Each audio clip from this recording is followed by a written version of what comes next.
Assalamualaikum warahmatullahi wabarakatuh. Nama saya Jerry Adam Susetio. Saya akan menjelaskan tentang penyakit akibat kerja atau PAK dan penyakit akibat hubungan kerja atau PAHK, serta faktor-faktor dan pencegahannya. Pertama, penyakit akibat kerja. Apa itu penyakit akibat kerja? Penyakit akibat kerja adalah penyakit yang timbul akibat pekerjaan atau penyakit yang umum di pekerjaan. Contoh, demam, sakit kepala, badan pegal-pegal, dan lain-lainnya. Lanjut, penyakit akibat hubungan kerja. Penyakit akibat hubungan kerja atau PAHK adalah penyakit yang terjadi adanya hubungan antara pekerja atau efek domino dari suatu pekerja ke pekerja yang lain. Contoh penyakitnya asma, hipertensi, jantung, paru-paru, dan lain-lain. Contoh visual dari PAHK adalah seorang pekerja tukang kayu menyerut kayu menggunakan masker, sedangkan pekerja yang lain tidak menggunakan masker sedang lewat di depan pekerja yang menyerut kayu. Akibatnya, seorang pekerja tidak menggunakan masker yang lewat di depan seorang pekerja lainnya yang menyerut kayu menggunakan masker terkena penyakit asma. Selanjutnya, faktor-faktor PAK dan PAHK. Faktor fisik. 1. Faktor fisik. Kebisingan, kegetaran akibat alat media elektronik dapat menyebabkan stres dan ketulian.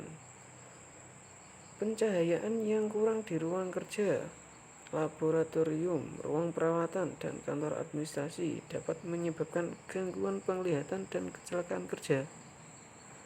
Suhu dan kelembapan yang tinggi di tempat kerja.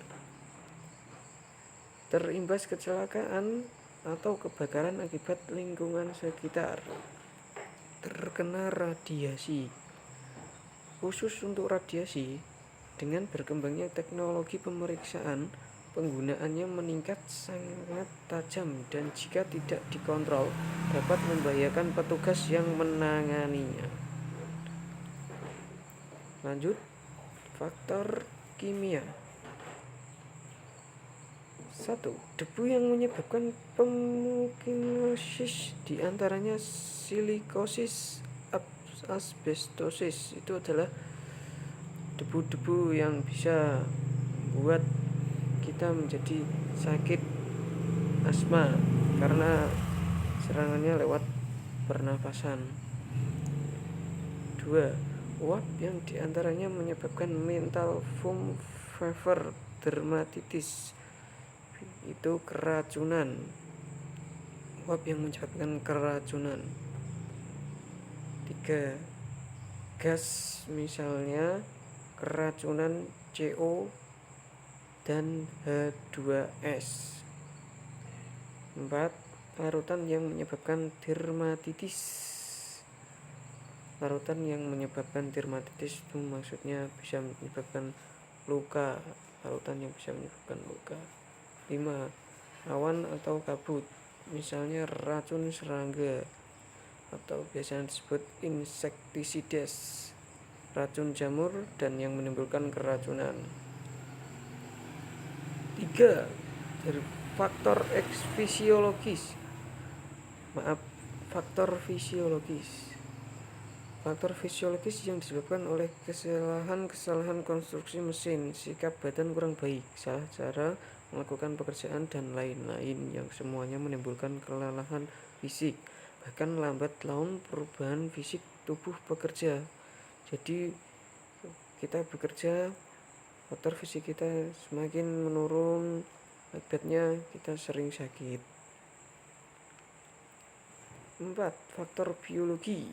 Faktor biologi biasanya disebabkan berubah bakteri, jamur-jamuran, tumbuh-tumbuhan, dan hewan.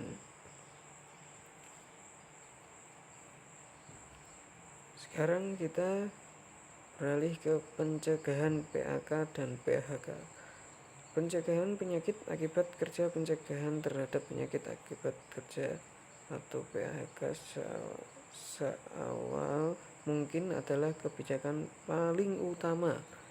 Sebagaimana pencegahan terhadap kecelakaan kerja, maka pencegahan penyakit akibat kerja diperlukan peraturan undang-undang, standarisasi, pengawasan, penelitian, pendidikan, pelatihan, penyuluhan, dan semua sektor kehidupan. Pencegahan mempunyai dua aspek, yaitu administratif dan teknis, yaitu penerapan secara nyata di lapangan pada tenaga kerja, pekerjaan dan lingkungan kerja. Secara teknis, aktivitas pencegahan adalah pengenalan risiko bahaya pekerjaan dan lingkungan kerja terhadap kesehatan beserta pengukuran, evaluasi, dan upaya pengendaliannya. Pemeriksaan kesehatan sebelum bekerja, pra-penempatan, berkala dan khusus. Substitusi bahan dengan yang kurang pengaruh negatifnya kepada tenaga kerja. Isolasi, operasi atau proses produksi yang berbahaya, dan pemakaian alat proteksi. Nah, itulah pencegahan dari PHK dan PHK. Sekian dari saya tentang PHK dan PHK. Wassalamualaikum warahmatullahi wabarakatuh.